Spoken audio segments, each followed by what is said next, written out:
2 years of the Seattle lands to really get their names out there. Absolutely. And I'm so excited to see how things go as we start.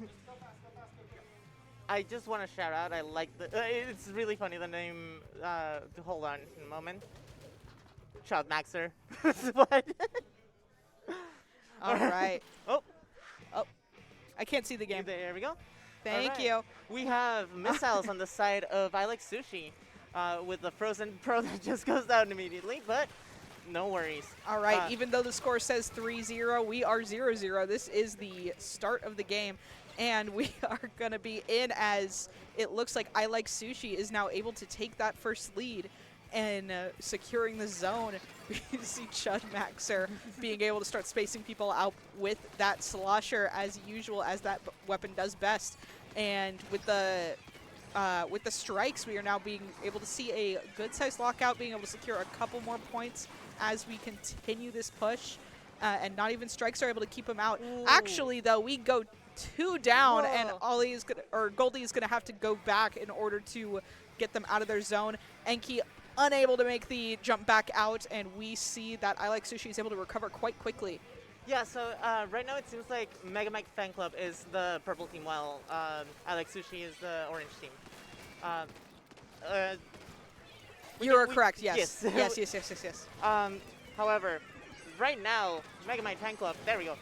MEGAMIKE FANCLUB, very strong defense throughout this entire game. Let's see if I Like Sushi can capture the zone here in the last few moments of this. Yes, with 10 seconds Ooh. left, it looks like Ollie's able to get a kill, Can they and we are quit? seeing a rapid push to try and cap this zone, get that penalty Ooh, off. is that Booyah Unfortunately, we are going in the Booyah, and we are unable to cap it. We are just losing a little bit too much paint in a critical moment. MEGAMIKE FANCLUB able to win that fight and take the game. I understand the rationale behind trying to use the Booyah Bomb to more securely clear space.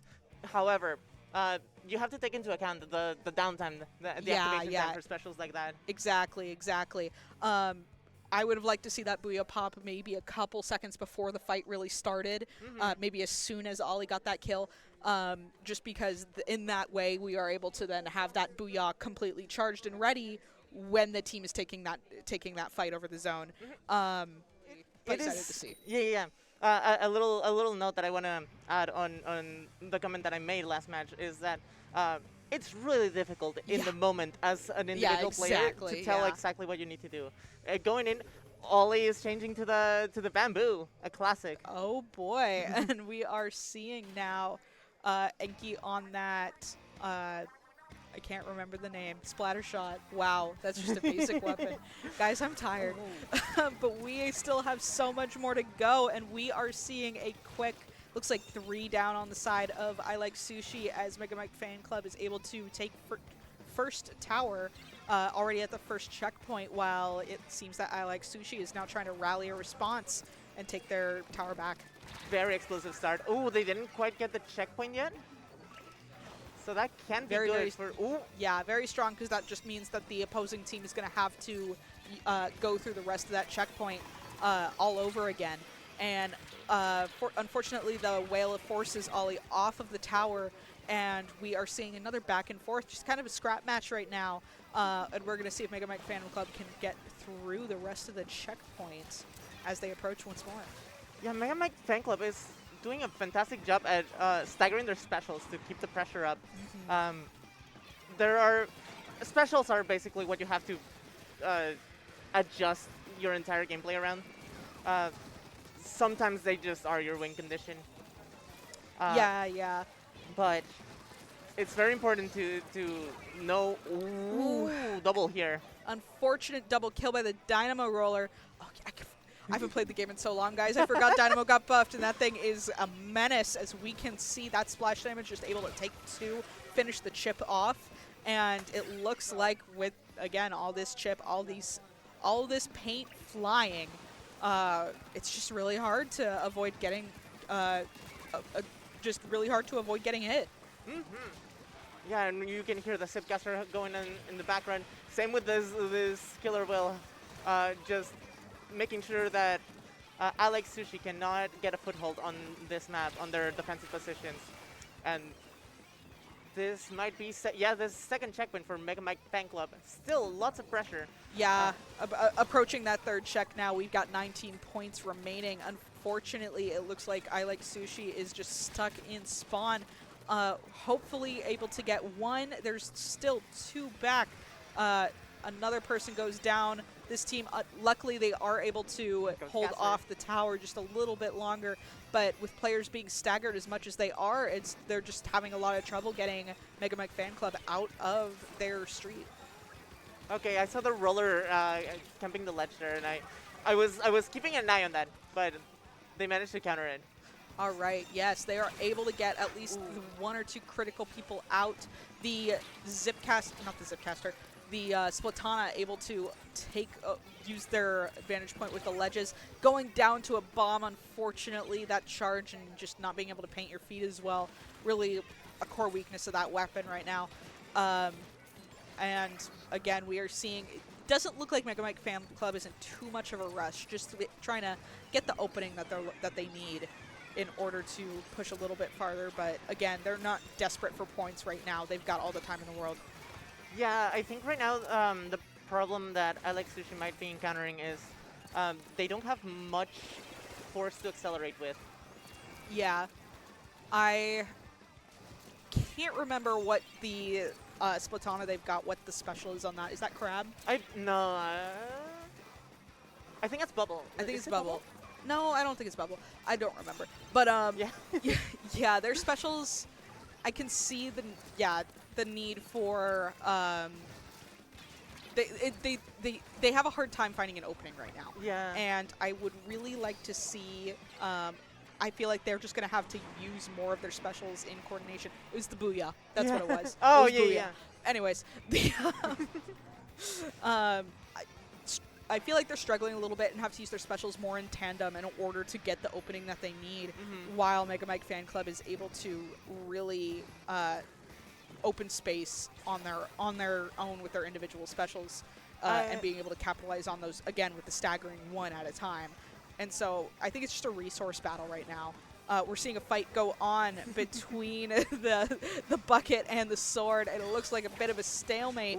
Goldie comes over to aid the fight, and we are able to see now, again, just more of mostly a back and forth in mid, but with 17, 16, 15 seconds remaining, Sushi's going to have to rally together, but they don't have much time left. Yeah, I think they're struggling to keep the paint, and in turn, they're struggling to check for the sword and the dynamo, and then the 52 is keeping a lot of just oppressive force with the main weapon. Yeah. There's the paint coming out from MEGAMIKE FANCLUB is definitely a struggle when for this composition coming out of I Like Sushi.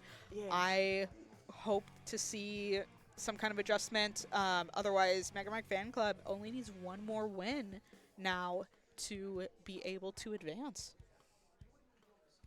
Right? Or perhaps this we is best can of see. 5. Yes, it Yes, is it's best of 5. And we're going on to Rainmaker Humpback. So Ooh. I'm very curious. That's a really fun one. I feel like it is definitely a map in the work. Absolutely. Are very skilled players.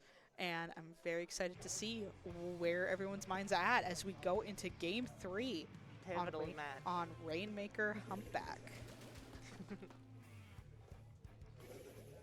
Alright. Dynamo. Okay, so no adjustments in the... We are seeing a roller out on the side of I Like Sushi, which is very interesting to see. And... Okay. Yeah, and... coming out from Enki. Seeing... I know... Oh, my goodness. For the last... Oh, like that? Okay. Oh, my gosh. And immediately making a home at the enemy spawn there. Yeah, immediately moving forward, pushing in a couple of really strategic, really critical early kills, and we are seeing already MEGAMIKE FANCLUB move past that first checkpoint in a second here. Looks like they're being very careful, not trying to bite off too much more than they can chew here at the beginning. After all, they've got four whole minutes, and we are seeing another double kill down with MEGAMIKE FANCLUB easily pushing forward. It looks like Enki trying to get the kill, able to get it. Really posted up in a great spot there to be able to try and keep off MEGAMIKE FANCLUB and buy them the time they need to regroup. It looks like, however, again, lots of paint coming out from MEGAMIKE Fan Club, and they are able to really just worm their way right back in. Yeah, if they keep the pressure, even in defensive, they have right now a very good position score-wise. However, if I Like Sushi manages to break the checkpoint, anything can happen in Rainmaker home back from track. I like the adjustment to the roller coming out of I Like Sushi. I just don't think that they've adjusted the paint to follow. Yes. And because of that, we are seeing the entire map is purple right now. And if we were enabling that roller a little bit better, I feel like we would have a wonderful snowball going on, because just the adjustment would be very different from the gameplay that has been played. And we are seeing Goldie beelining it straight for the checkpoint. The slosher able to get the kill, however, being able to stall a little bit more. Pop goes off, but we see a cooler in, and it looks like it's just going to be, you know, relentless offense coming from MEGAMIKE Fan Club. They are just setting up camp here. They have furniture. They've brought the fridge. They are comfy. Oh yes, all like 3 players down in the pit here from I Like Sushi. I'm very curious if we have someone going for that Rainmaker. It doesn't look like it, and so we are able to get the pop off with the reset. And hopefully, slowly but surely, I Like Sushi is able to make some advancements here, being able to hold a bit more space. I saw a bubble out a second ago, but it looks like P players are just going down a little bit too fast. Yeah, as you were mentioning earlier, they didn't quite account for their lower paint output from previous game, and instead they spec more into paint dependency without quite adding anything that can support that. Very good survival from Goldie there. Unfortunately, that just gives Ollie the opportunity to get the kill without the heal. And Ollie unfortunately crushed by the shield, as we see that a Stamper going through, being able to just clean up shop. And he's struggling, unable to paint his own feet, and going down to the bomb. Man, Todd Maxer going on a rampage. Slosh, man, this team comp is so difficult. Oh My gosh, the stall from the zip line, being able to give them just the opportunity to get the kill on that Rainmaker. They're just struggling to be able to make that KO happen, and thankfully a little bit grouped up, and we see Chudmaster go through, able to grab it, down to 4 points remaining. I believe that I Like Sushi is going to have to drop this here soon if they want to hope a survival. Less than a minute remaining, and we are getting very close again to a KO here. Yeah, right now. Oh, okay. Rainmaker reset. There's 2 down on the side of I Like Sushi. It is basically the time for the last push, and you can see some nefarious plans going on there at the spawn. Yeah, Nori at home, absolutely making a presence. Yeah. And just being unable to really root out these opponents is just, you know, it's just key to being able to stall long enough for this KO. You can see MEGAMIKE Fan Club has not really been interested in, with even a minute left, making this final push. Ollie's trying to get the pop, 7 seconds remaining. Nice, it looks like, though, that the team has been able to come back in. We need to grab, but with the whales, that is a very dangerous position to be in. And with the Rainmaker down, MEGAMIKE Fan Club takes game 3. There were a lot of really good starts to plays, but unfortunately they weren't able to capitalize on their opportunities quite as much as MEGAMIKE Fan Club managed to pull off. However, both of these teams incredibly impressive. Yes, for sure. I am a huge fan of all of these players here. Absolutely. The Seattle communities have been great, and I am so excited to see, you know, what comes next with MEGAMIKE Fan Club making it to Grands. Look at that! They're even exchanging signatures on the posters. Yeah. I love the poster scene, especially with the like smaller lands. Yeah.